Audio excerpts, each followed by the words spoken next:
Hi, good morning.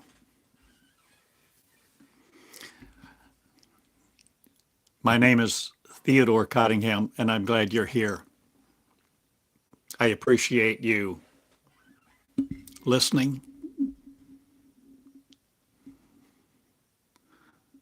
but it means a lot more to know you are learning, where you are learning something. You're not just stuck in a rut of repetitive reading, hearing, but never coming to the truth. The truth of what?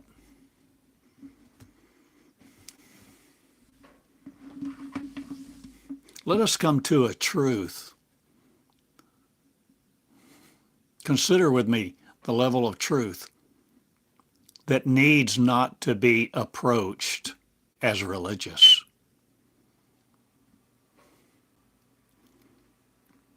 I suggest to you truth is truth, whether you think so or not,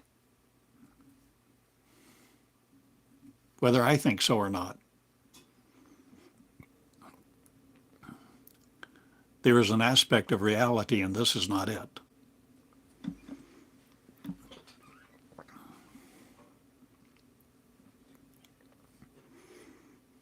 So let us go forth. Let us go forward from listening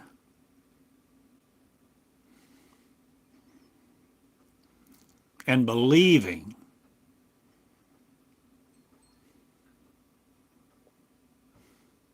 and living in a world that seems to cast us in this framework.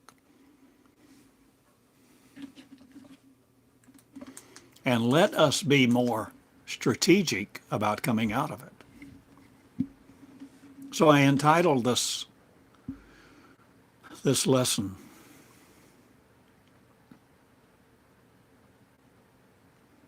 Let us be strategic, not religious.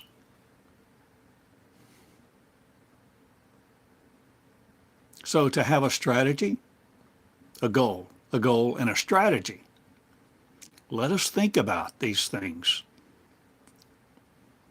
instead of remaining worshipers who prostrate ourselves before books and theories, narratives,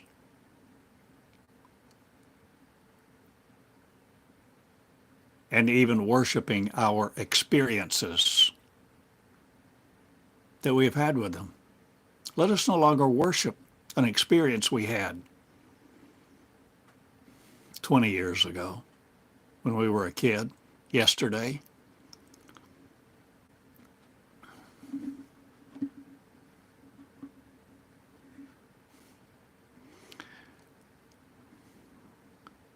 So I'm desirous as a teacher, instructor, I'm desirous of moving from our current learning cycle or the way that we have learned in the past, even the way that I have taught in the past, and even what I have taught. I am interested in coming into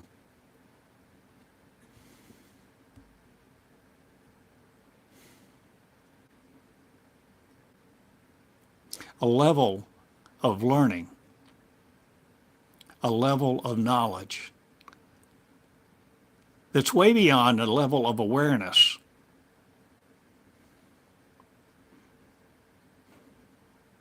We don't need to operate line by line, precept by precept, paragraph by paragraph anymore, do we?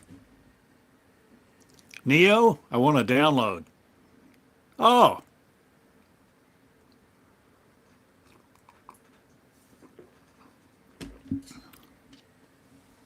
a download. That doesn't sound very religious, does it? Oh, what about God? God may get upset. God may not like that. It's a terrible thing to fall into the hands of the living God, remember.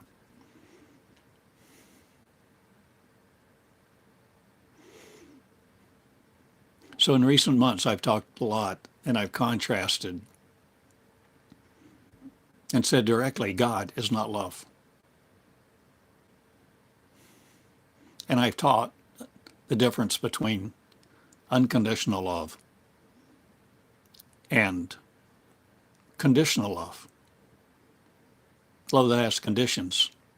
Love if you meet the standard, if you study to show yourself approved, a workman, a lineman, a servant.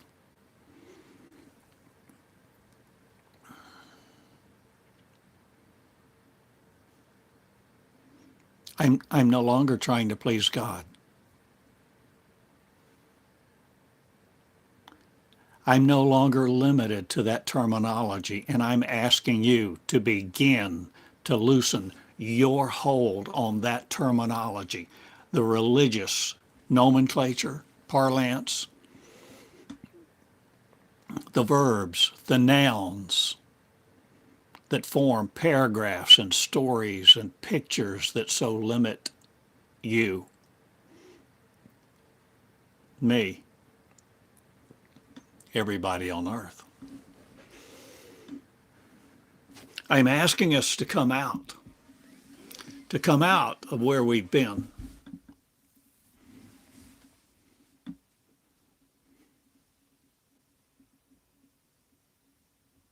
Truth is not fragile. And I assert that truth invites examination, exploration, and in many ways, challenge.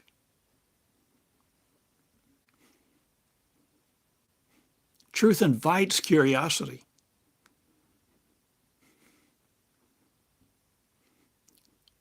Truth asks you to mature.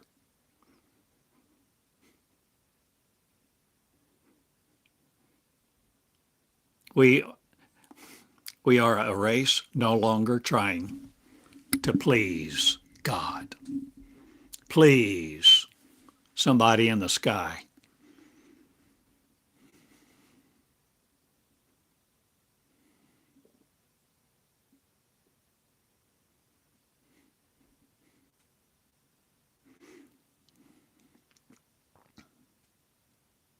So I suggest to you, let's not be religious. Let's come out of religious jargon. And even though I and we may continue to draw from, say, certain stories, just like we draw from certain movies, The Matrix, The Adjustment Bureau, The 13th Floor, The 13th Floor. Did I mention the 13th floor?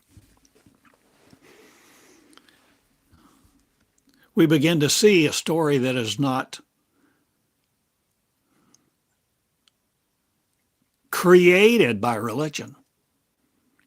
I'm asking you to not let religion create you anymore, nor limit you in the things of religion, religious context, a religious framework with religious narratives, no matter how much authority they seem to have, or no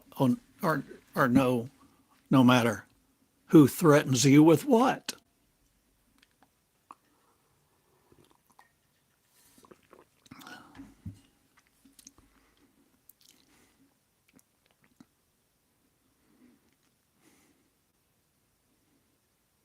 Is the king who doesn't know he's a king still a king? If he's living in squalor, separation from his kingdom, he's the designee, he's the heir, he's the one, and the whole world is looking for him, the whole cosmos. But he's off in squalor land, squandering his existence. Is he still the king?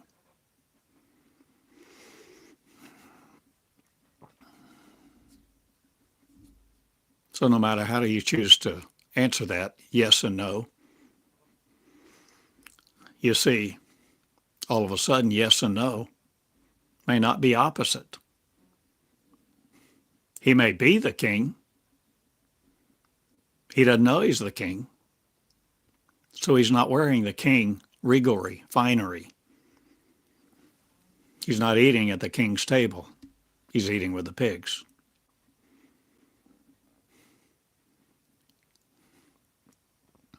I suggest to you, in so many ways, that's where we've been, and that's where we are.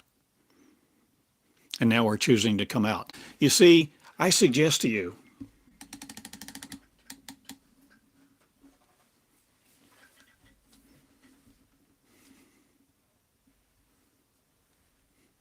a new beginning place. So if we're going to be strategic about this and not religious,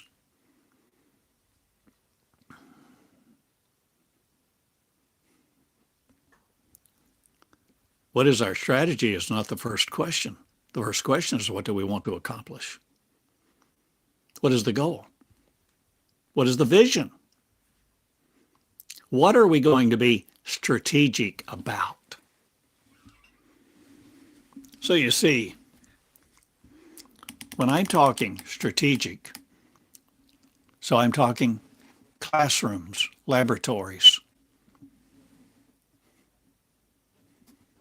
groups where synergy, where there's a fertile ground for synergy. Synergy of love, synergy of unconditional love, and non-fragile truth. With people of great tact and skill in communication, where we begin to learn and share.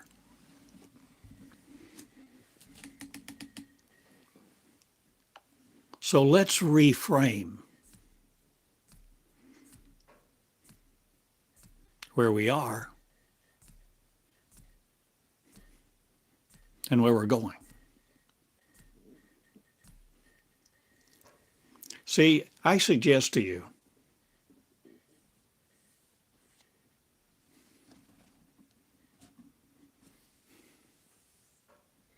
as I'm looking for a picture here,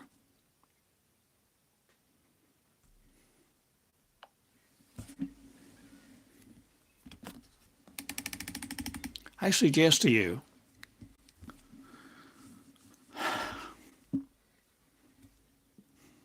we are not in reality. We are in a sub-reality. We are what we call maybe dimensional beings. And at this moment, we seem to be limited to time, space, and gravity, dimensions, molecular spin.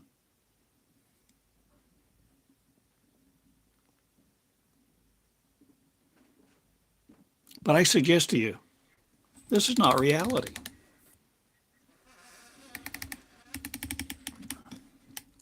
When we begin to look through our own eyes instead of the eyes of religion. When you're no more looking for a narrative to define you, your origin, your space, your place, your tribe, you're no longer looking for words from another source to define you to you.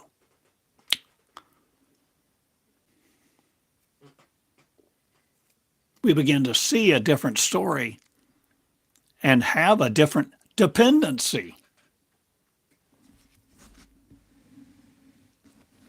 Maybe no dependency at all.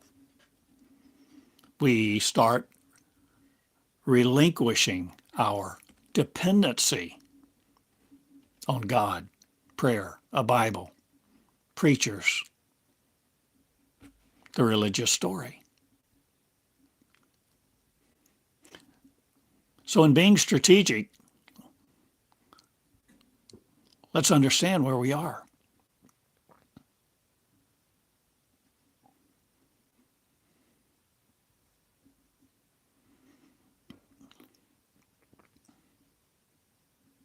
And let's begin to understand who we are.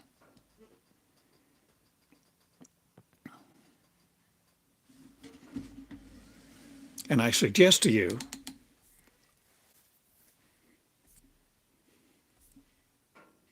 who we are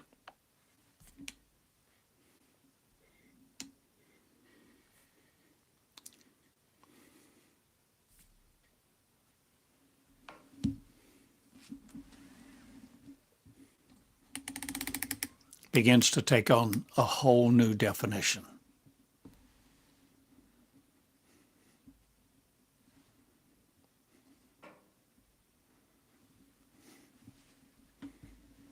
I have a great picture.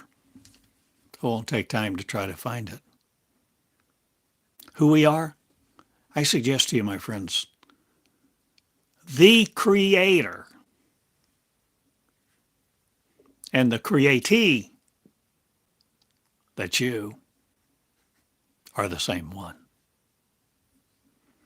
And the one, the O-N-E, that John reports that Jesus said in John 17.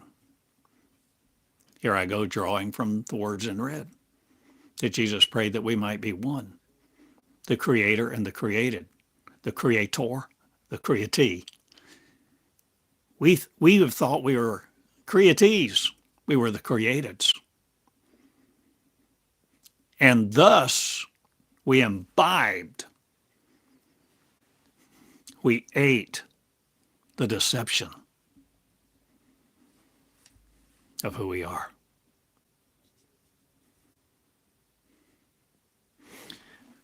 I'll say something you may think is radical, if I haven't already.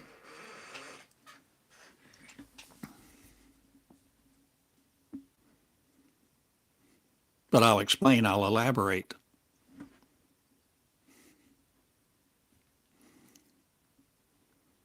And let us create. You see, even in considering these things, let us be not ambivalent,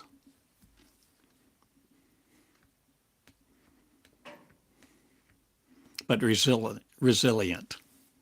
Thanks, Yvette. Let us be resilient, even with ambiguity. Let us cultivate the nimble mind, not needing a religious context.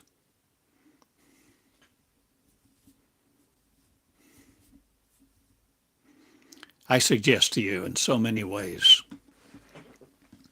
God has nothing to do with truth.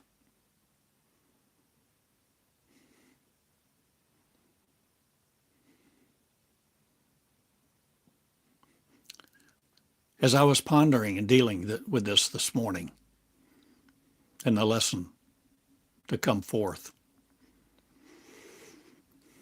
just like I've mentioned so many times, a phrase, a thought. God has nothing to do with truth. Truth is truth, whether you call it God in what you understand that noun means to you. No matter what you think of God, whether God is divine, a deity, a hybrid, no matter what you think. You see, let's go beyond the definitions of the past. There is an absolute truth, I think, and I think we can come into it.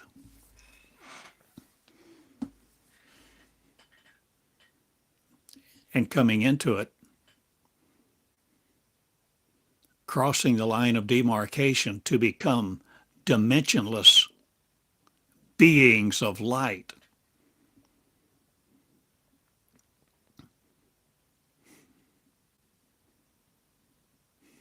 Is the goal. I can use different terms, of course. There are many words and many synonyms for almost every word.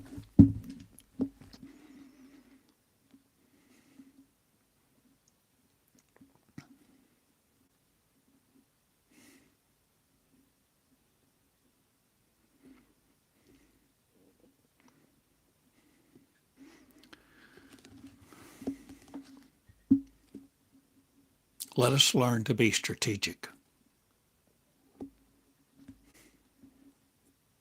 So see, after this recording, you may be wondering, what really does strategic mean? Look it up. But don't look it up in just one place. Look it up in a dozen places. And after you read a dozen definitions, consider it. Consider what strategy means to you. Truth? How do you define truth? Everyone may have a different definition of truth.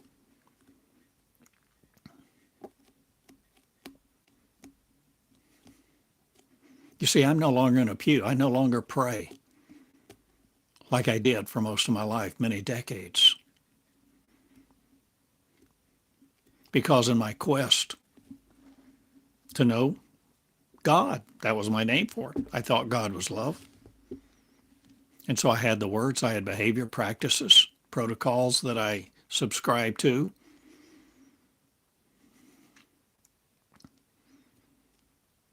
But now I term it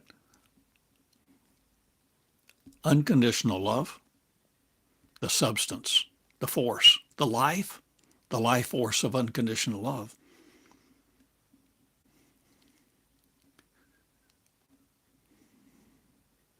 Listened to my motive.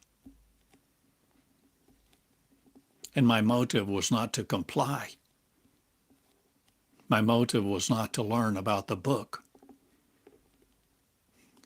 I didn't want to just learn about the author of the Bible, that I thought at the time that God may be the one behind it. I wanted to know the personhood, the Godhood. I wanted to know this idea of Enoch.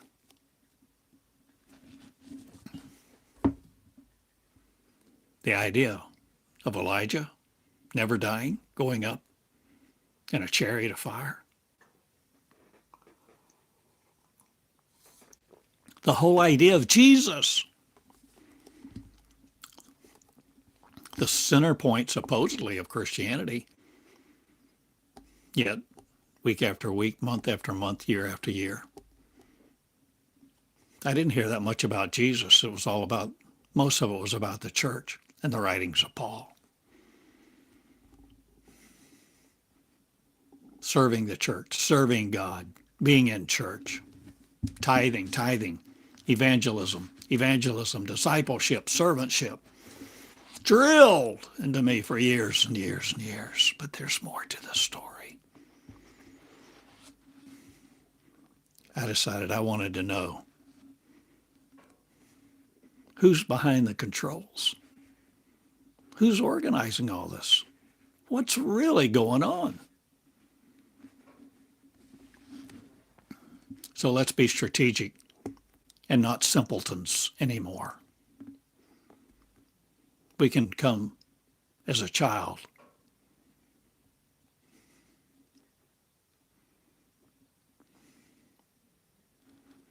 Simple in approach, choosing to be simple.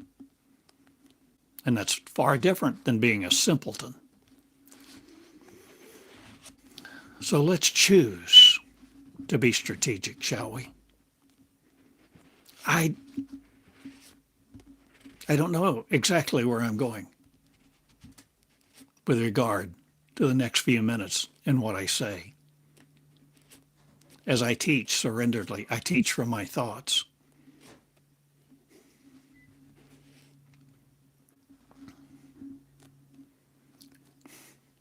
I teach from the realm of energy that says, you are the creator who created you.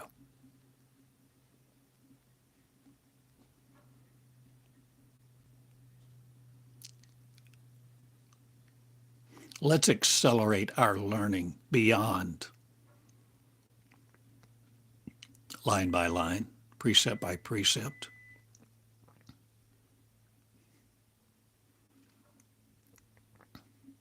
So I suggest, okay, back to where are we? We're in a sub-reality. Where are we going? Into reality. The unfranchised, untarnished, undimensioned cosmos that is afflictionless and knows no affliction because it has no religion. That which has no religion has no sin. Rules? Let's consider replacing certain rules with our values. What is the value? Unconditional love. Where are we? Sub-reality. Where are we going? Into infinite reality. And I suggest to you, from a religious standpoint, from any standpoint, the only model, my primary model, is Jesus the pattern, who I began to see. I began to experience channeling about the story and the power of the story and how misrepresented the story is and how used the story is by the religious to grow their organizations. And I began to channel about how unlimited we are and how the Bible, so much of it, is allegory.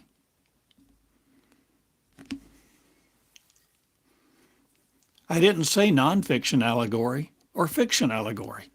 Allegory can be either one, right? Many metaphors used. I began to see Jesus the pattern.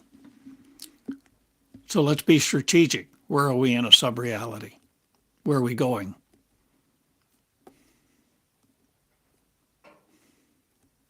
Home.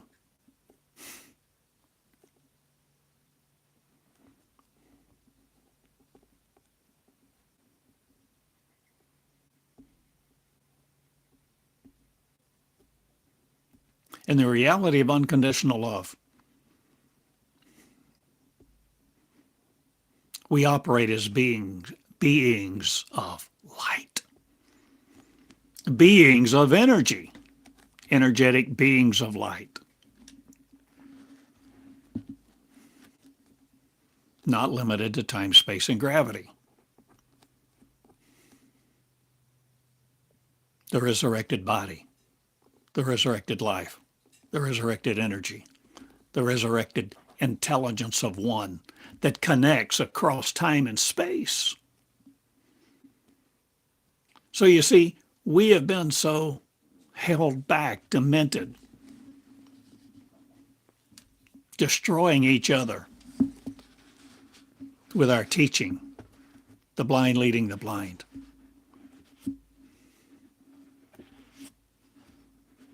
That we haven't known.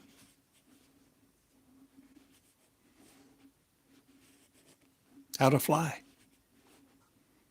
How to do all the things Jesus did, even though in John 14:12, Jesus said, if you believe in me, you will do all the things I do. I guess I took that to heart.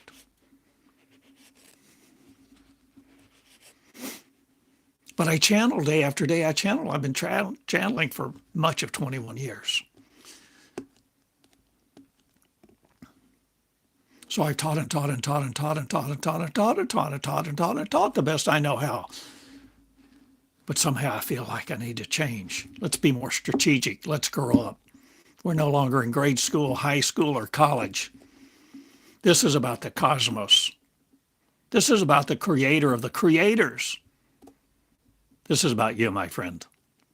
And no one can take this from you because it's innate, it's inherent, it's inextricable from you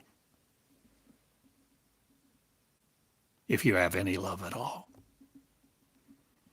But what if you don't have any love at all? And you seem to be alive in the flesh? If you're alive in the flesh, I assert that you still have that spark of unconditional love. And you can blow on it to fan it into flame. by your word. By your word. Because word is an energy. And there is an energy that commands. There's an energy that demands. There's an energy that simply spins molecules. And there's an energy not subject to molecules.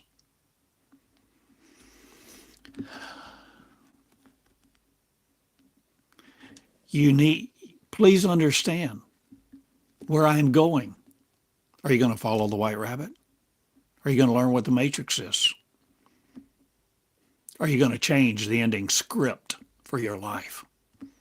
Will you no longer believe you are appointed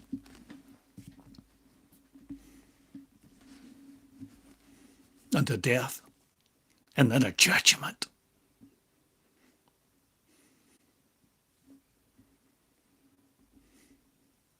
We're in a sub-reality. We seem to be powerless.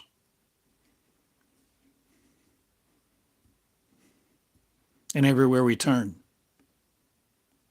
religion, religion, religion yells at us, screams at us, literally claws its cleats into us with its narrative and its framework of who we are, what our origin is, what our destination is, and what we're subject to.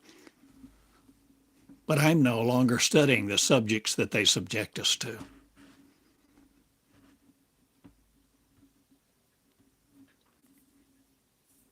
And if you study Meonics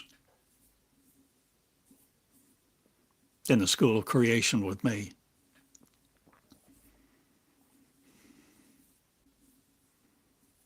there is no end. Even after you graduate, how do you graduate from the school? What's the goal? Where are we? We're in a sub-reality, what we call a molecular world, breathing air.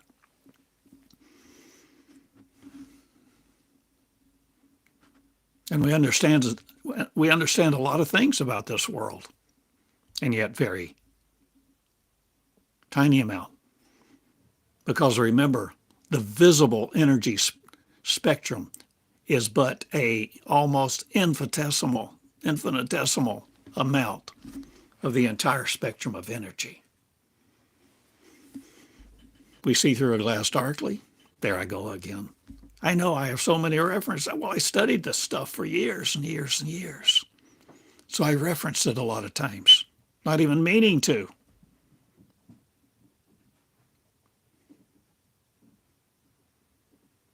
But I don't mind referring to it, to connect and share, to elucidate, to bring brighter the understanding, the revelation. Pardon me, for others who may know those verses or those stories. Okay, being strategic. What is our goal? Have you thought about that lately? Have you written it down? What is the goal? What is the goal of my teaching? What is the goal of the school? What is the goal? Let's be strategic. Laying religion aside.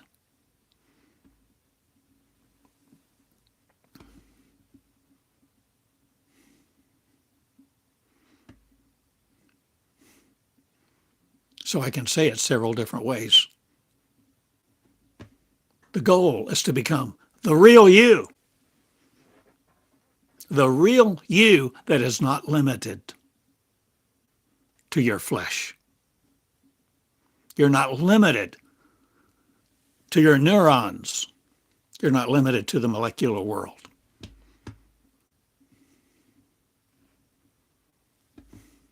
The real you, because see, I mentioned the creator and the createe, the creator and the createe.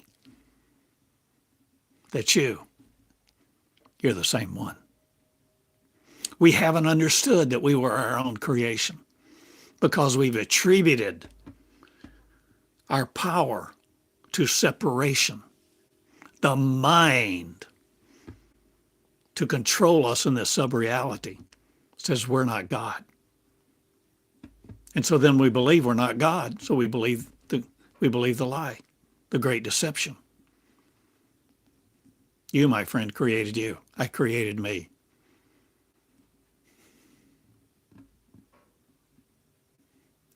This is how we became created.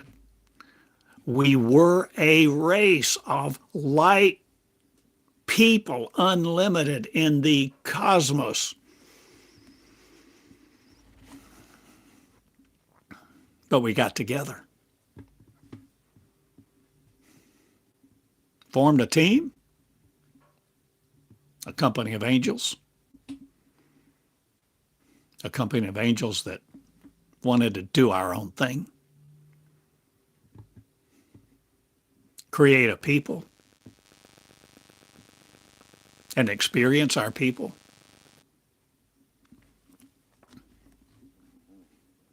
We carved out Pinocchio, decided we wanted to be Pinocchio. What would it like to be Pinocchio? I'm not dwelling on that for the moment, but I'm laying out the idea for you to consider becoming strategic in your leadership of you to lead you out of a religious cause,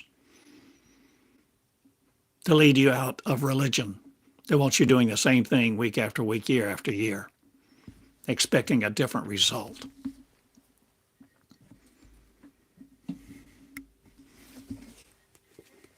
Where are we going?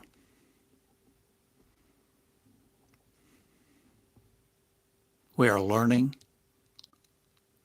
to resurrect, to experience the resurrection before we die, so we never die.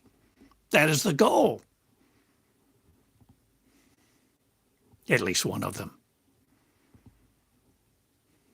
You're not appointed to death. I suggest to you, I say to you, I assert to you, Jesus did not die on that cross. He was the firstborn, the newborn of many. I suggest to you he ascended. How can I assert such when literally millions of Bibles say something else? And several billion people might assert that they believe the Bible story. But why? Why do they believe it? Because they read it. They've been told it. But did they go in the promised land? No.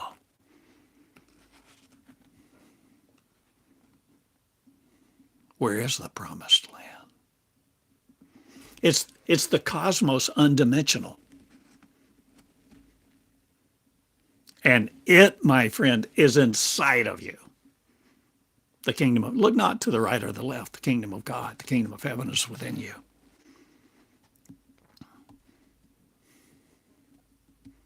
But there's a price. What is the price? The price. The price is being strategic. The price is leadership development. The price is unlearning. The price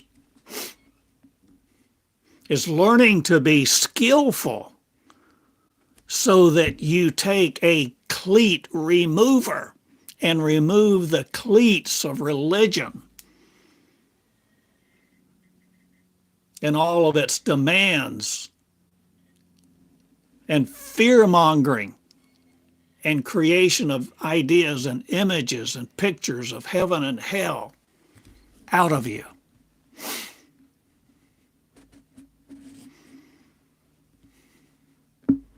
Where you forge the truth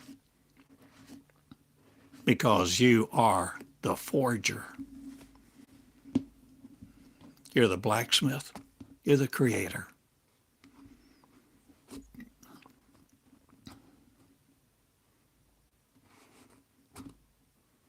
But see, friends, these cleats of religion that are in you,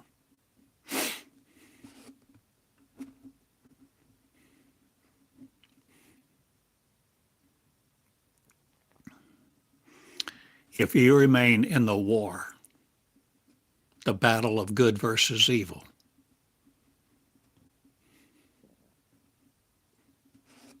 you can never win.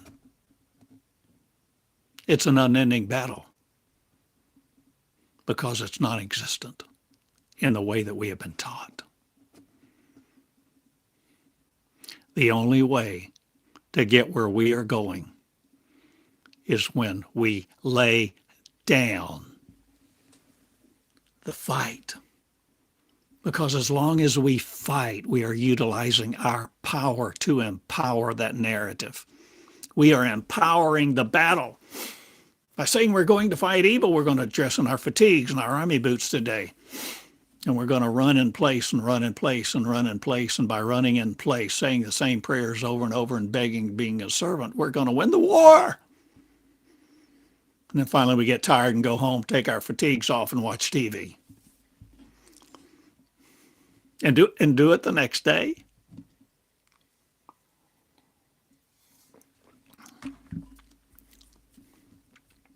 Truth is truth, whether you call it that or not.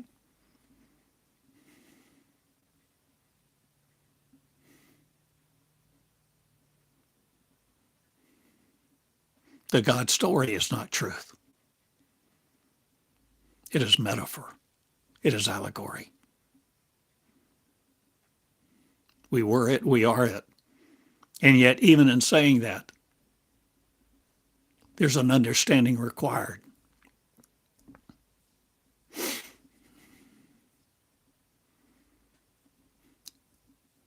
To come out of being malevolent against your own self.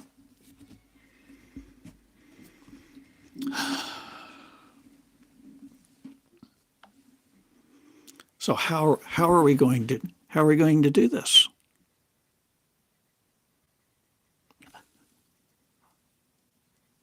I don't have all the answers.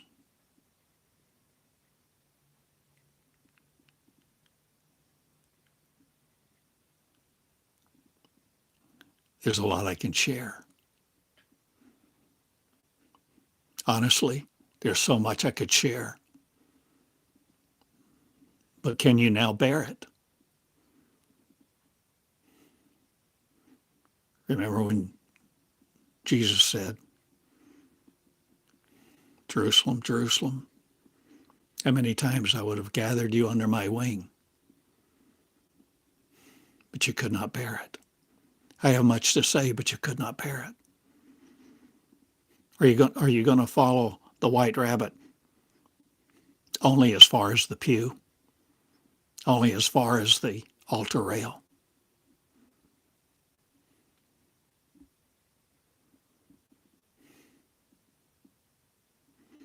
Are you willing to go to the 13th floor and unplug? Unplug? Unplug from what? Unplug from the narrative. Unplug from religion.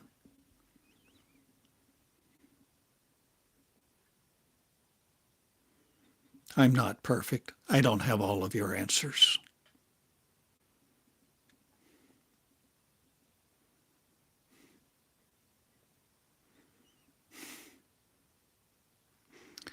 It's time for you to lead. It's time for you to lead. Lead out. Out of where? Well, the great allegory calls it Egypt. I call it Earth, in an earth suit. Prison, incarceration, slavery.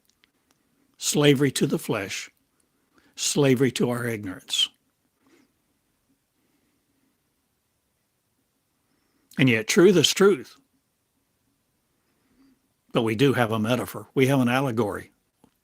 We have a number of them.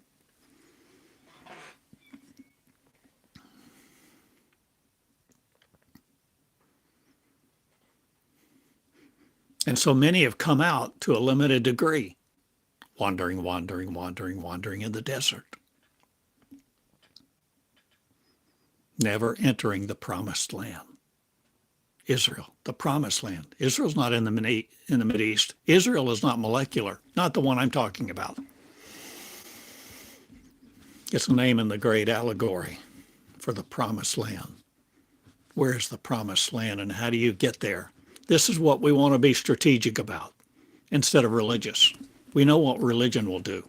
You can look all around the development of religion for over 2,000 years.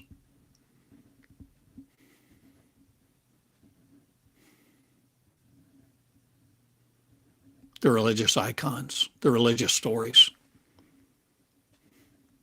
the Nicolaitanism of it all, the caste, the hierarchy, the patriarchy, the damn patriarchy. Patriarchy will damn you and laugh at you as you die. And their ego will say a nice eulogy and thank you for all the money you gave the church.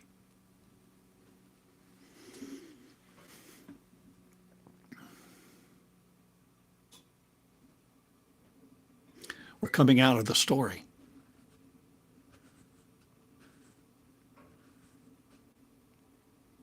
You see, you are no longer going to write me into your story the way you want to.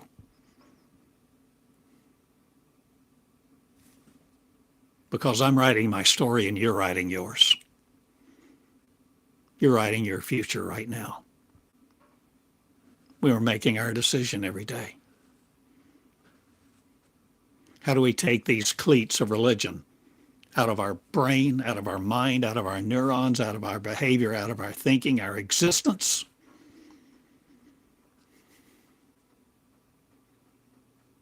Word by word, thought by thought, with the willingness of a child to begin to hear and communicate with a kingdom that's not far away. It's within you. The cosmos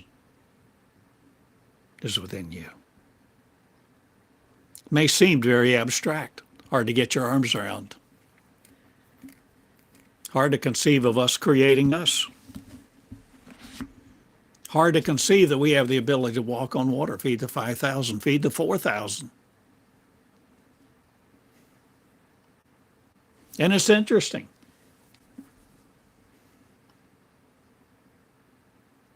Just, boy, just like I look at Jesus and say, I know I can do the things Jesus did.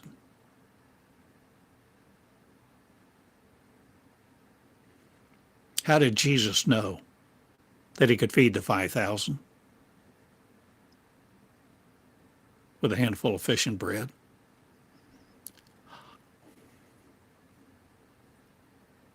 He actually had a precedent for it.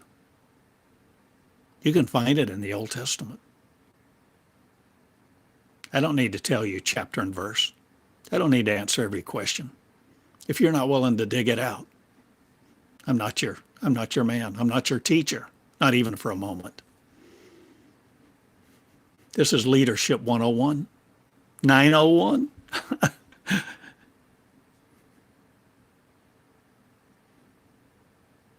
If you come out of your slavery and the squandering of your power, when we're willing to lay down our ignorance and take the cleats of our dimensions and religion out of our mind, it takes leadership. It takes time, effort, energy, and guts. You're fabricating your freedom.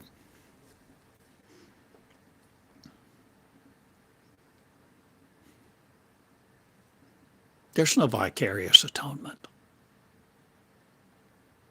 There's none needed. The only forgiveness you need is from you to you. And when you become your own forgiver of your own separation, because you created you, and you know you are the creator and the createe, you begin to have a different outlook, a different perspective, a different power. Your wings begin to grow. Literally, figuratively, imaginatively, but not surreptitiously. See, there's no ambivalence here.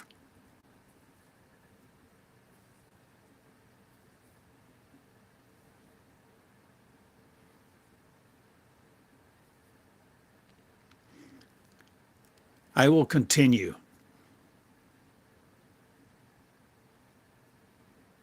to develop in the pursuit of leadership, to lead you, to lead me, to lead you, for you to lead you, and no longer be dependent on me as we grow, as we begin to commune and communicate with each other.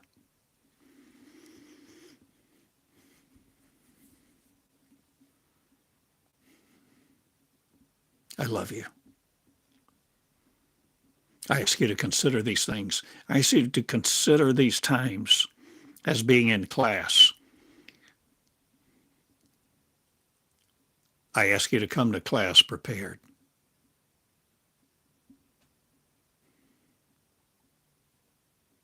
I ask you to bring a notebook and a pen. I ask you to bring your phone, your recorder. Get an old phone. It'll still record MP3s, right? Get a used phone. Get a recorder. Get a digital recorder. Get what you can get. Choose your tools, not your items of war, but your tools of deliverance, tools of leadership, tools for the growth of you, to come into the knowledge, wisdom, and understanding that you are no longer limited to you in the flesh. The real you is not limited to you in your mirror. You see, I've said before, you want to see God, look in your mirror. You want to see the Creator. When you see God face to face, you'll be it in the mirror. But see, you're not limited to this image, and we're coming out. Let us be strategic and not religious. Let us consider that phrase, what it means, what the ramifications are. That we are no longer controlled by a narrative which makes us a servant, a spectator, a waiter, waiting on God to set up his kingdom. You're not appointed once to die. If anything, you're called to revoke it. You're called to abolish it. Jesus said, if you believe in me, you'll never die. I don't think I've ever heard that preached on in my life.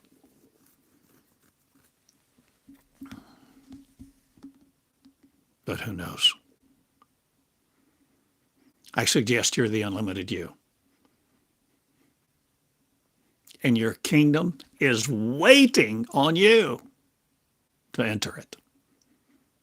Will you enter your kingdom? Kingdom? What do you mean kingdom? We don't think in that word today very much. Kingdom? Your consciousness. Will you enter the kingdom of your consciousness? Your consciousness of what? Conscious that you are your creation of you. You don't need, the whole idea of religion is a fabrication, a story, a God, a deity, a divine superpower. We were it. And we're going to be increasingly strategic now about how we operate with each other, no longer in isolation from each other. That's why I'm talking about Zoom, webinars, seminars, classes Classrooms, campus. Oh, I'll have a campus at some point. Or you will. Because I believe in you.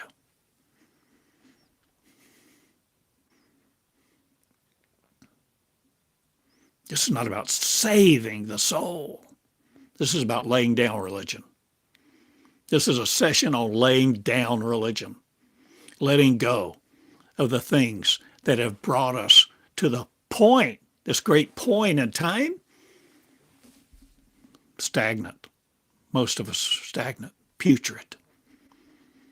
We've never let the living word flow through us to channel it. And this is an essential part that is non-optional in Meonics. If you enter the school of creation, you begin to learn because you choose to be willing to remove the power of the cleats of religion. And you begin to come as a child and say, okay, eternal, everlasting, unconditional love, I'm willing. What does this mean? What are the ramifications? Ask me questions. Answer my questions. Talk to love and let love teach you. And begin to understand the difference between conditional love and unconditional love. The channeling is not optional. If you come into the school,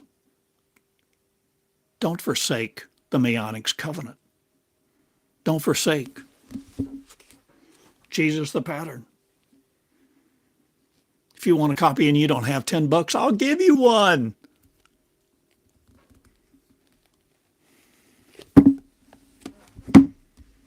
What do you want? What do you want? And what are you willing to do to get it? Will you see a bigger, better story without just wanting a faster widget? Will you see into the unseeable? Are you willing to know the unknowable? Are you willing to become the ineffable? Are you willing to see you without a flesh body and actually operate with your consciousness in a light form, a form of energy? This is where we're going. Strategy, how to get there. This is where we're going. Channeling is essential, crucial.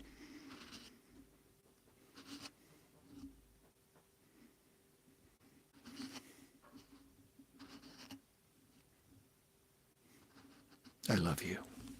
Thank you for listening. Thank you for sharing these words, sharing the emails, the little mini teachings. And you who have sent me notes, made comments, sent me a letter.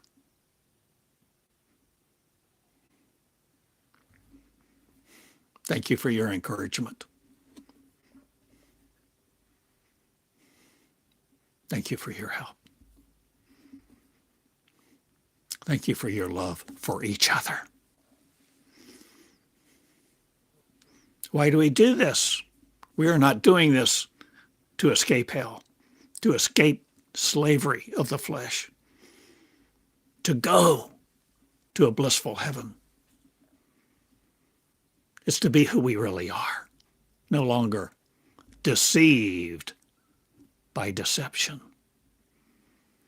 So we begin to recreate us as we really are, not limited to these two eyes, nor what we think is reality.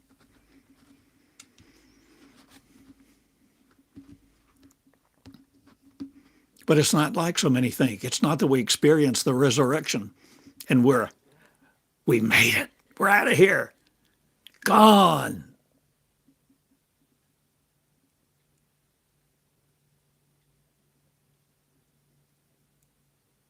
What about my brother and sister?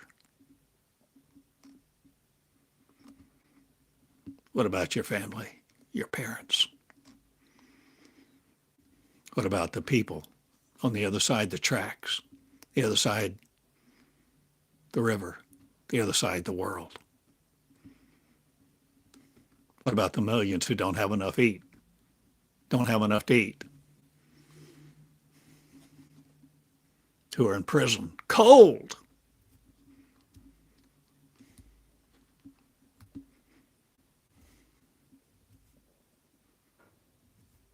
Will you hear them?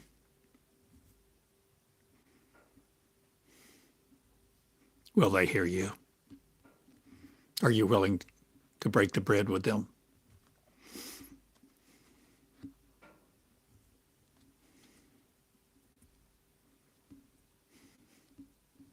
I am.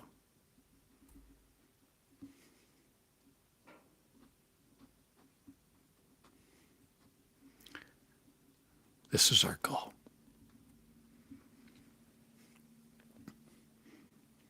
And as we resurrect, we're not limited to this mind. We have the glorified mind, the resurrected mind, the unified mind, a unified field, a force field, a field of communication. We have an existence, and there is no existential threat that can bring our kingdom down, because we are love of the first degree. Love. Unconditional love.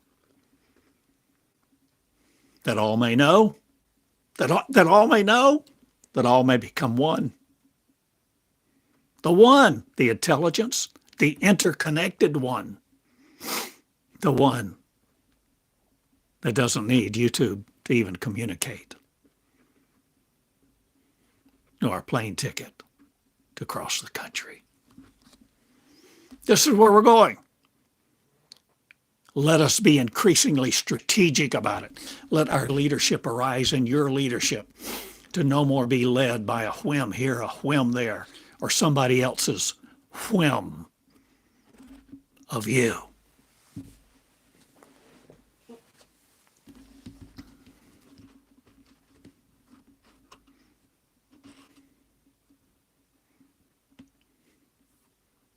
Maybe the reason a lot of people, pardon me, maybe a reason a lot of people don't lead is because it's not easy. But why do I want something hard? I'm not choosing something hard because it's hard. I'm choosing truth. The truth that is not delicate. The truth that doesn't know what blasphemy is. The truth that has no word in its vocabulary for heretic or heresy, because it has no finger pointing, no blame. Just love. Okay, golly, already an hour. I love you. I go now.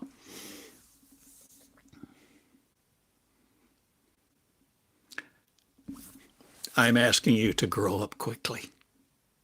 I'm asking you to come out. I'm asking you to pursue an advanced degree like you never imagined. The degree behind or beyond. I'm asking you to pursue a degree beyond molecularistics, beyond the molecular eye, the visible empirical realm, to come into not just a search for truth. That won't cut it. That doesn't get it. That doesn't heal the sick. It doesn't feed the 5,000. It doesn't feed those in Gaza, Beirut, Sudan, Chad, Congo.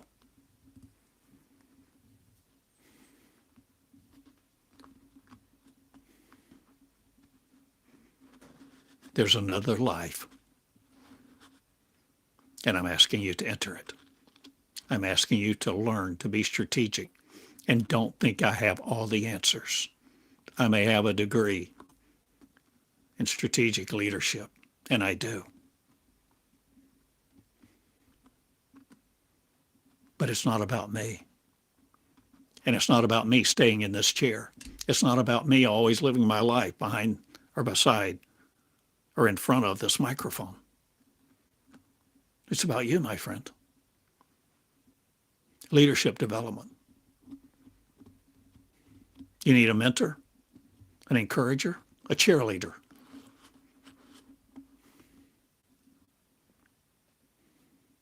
You need to open up your kingdom.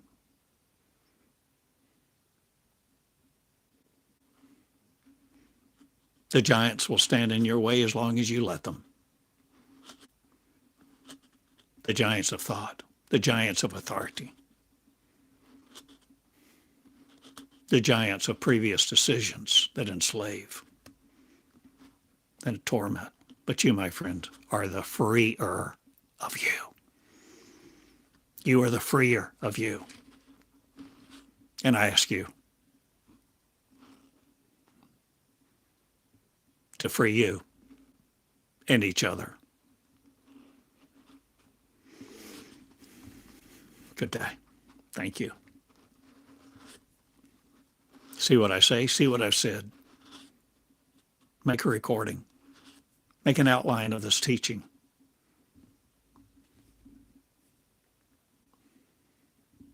Share your outlines.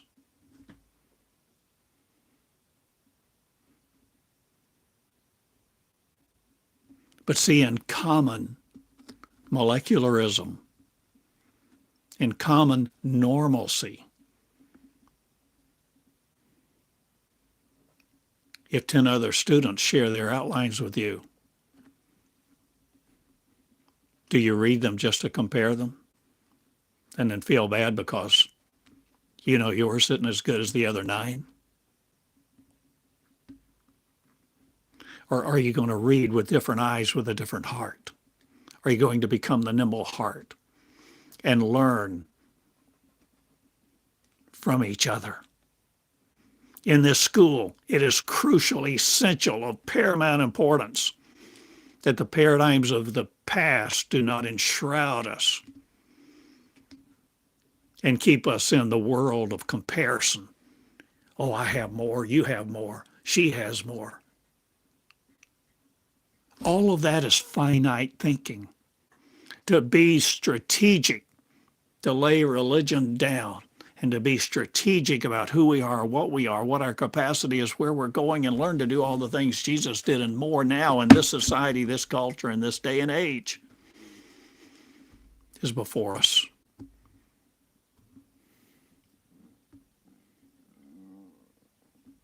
So the learning systems to learn from each other are crucial, where we're not stuck in comparison mode. We're no longer languishing in the squalor of the finite world. This is not reality.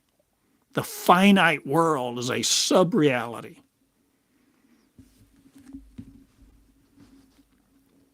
A slavery to the mind.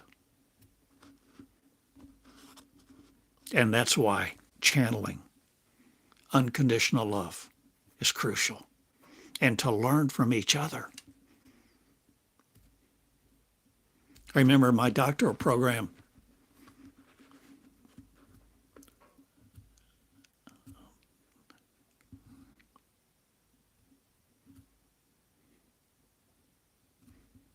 We had a paper to write early on. I had no concept of how to write those papers at first. And lo and behold, the woman I met at the first residency, she was in my cohort. We were on a discussion forum together. And somehow she realized I was in deep water. I was struggling. And she had written a paper. She was knowledgeable. She had knowledge way above me.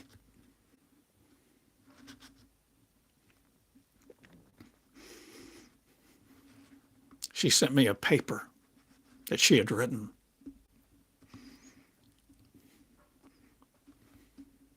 So that I could learn from it. It's not something I copied. I read it and I thought, oh my gosh, I began to put two and two together in multiple ways to understand what was expected. And I began to learn in the discussion forum. There were a bunch of people way more intelligent than me, had lots more book learning, knowledge, much more articulate than me. But I read all their comments. I read them sometimes multiple times. I read them to see how they wrote, how they compiled it, how they did it.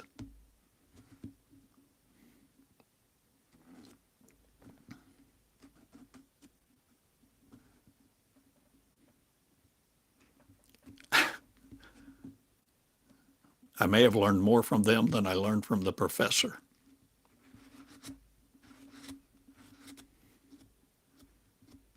But the professor did their thing. But we learned.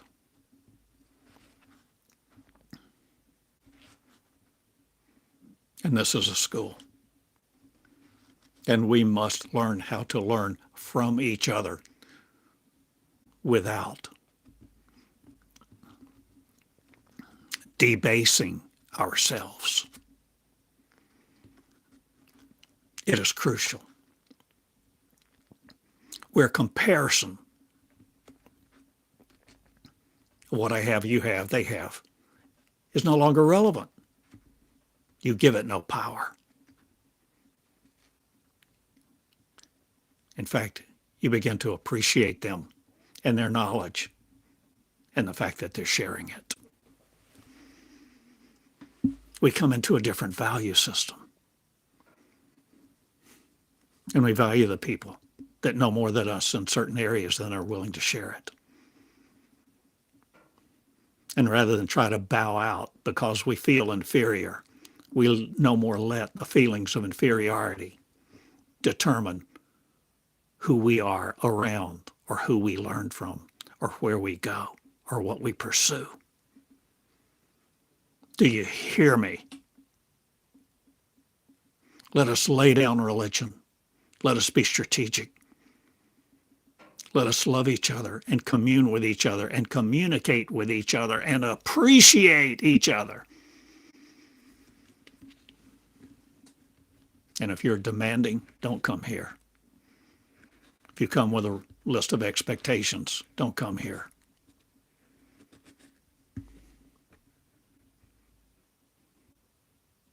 The people who make it in this school are the ones who come as a little child. Willing to create.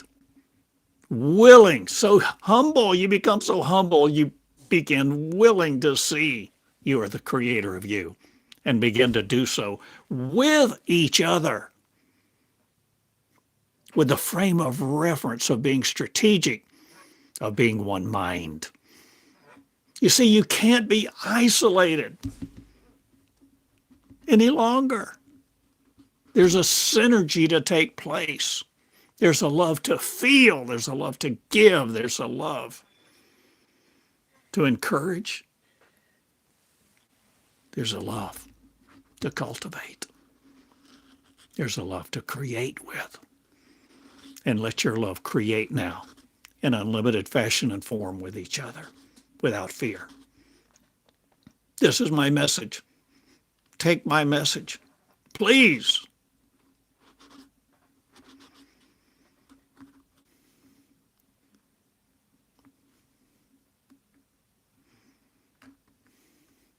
I invite you to listen to this multiple times.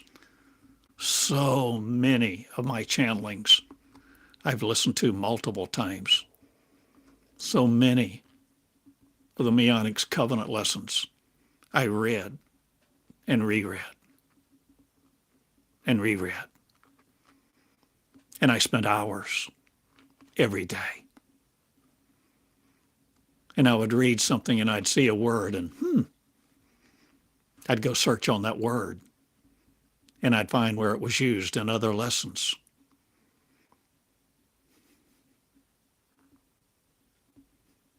And beginning to link what was said about a certain term in various lessons, gave me a picture, gave me an understanding, gave me food, fuel, light. I love you this day. You're the light of the world. Take off your light. Never again for anyone else. Don't take off your throne and cast it at the feet of some superpower or an image, an icon, a narrative, a book. Let us not be religious. Let us be strategic. I love you this day. My name is TheodoreCottingham.com, and I love you.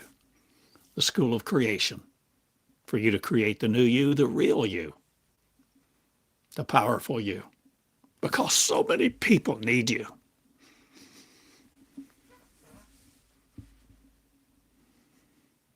And they need more than compassion. They need more than empathy.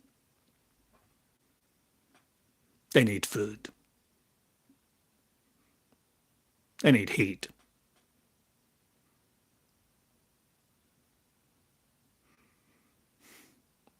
They need to know who they are. They need their storm to be calmed and to learn that they can calm storms for other people also.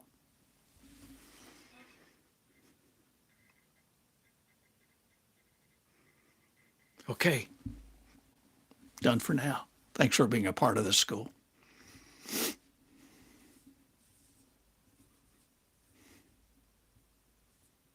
You're lovely. I see your love. Love that is unconditional love is so lovely. So lovely.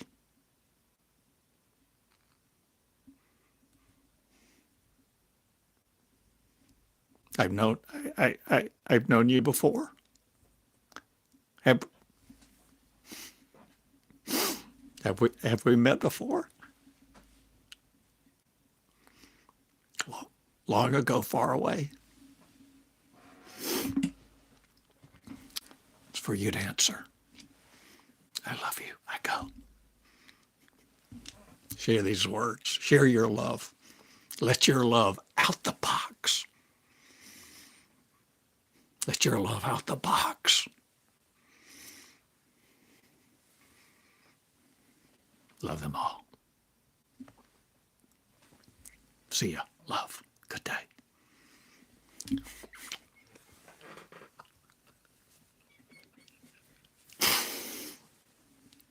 Good day.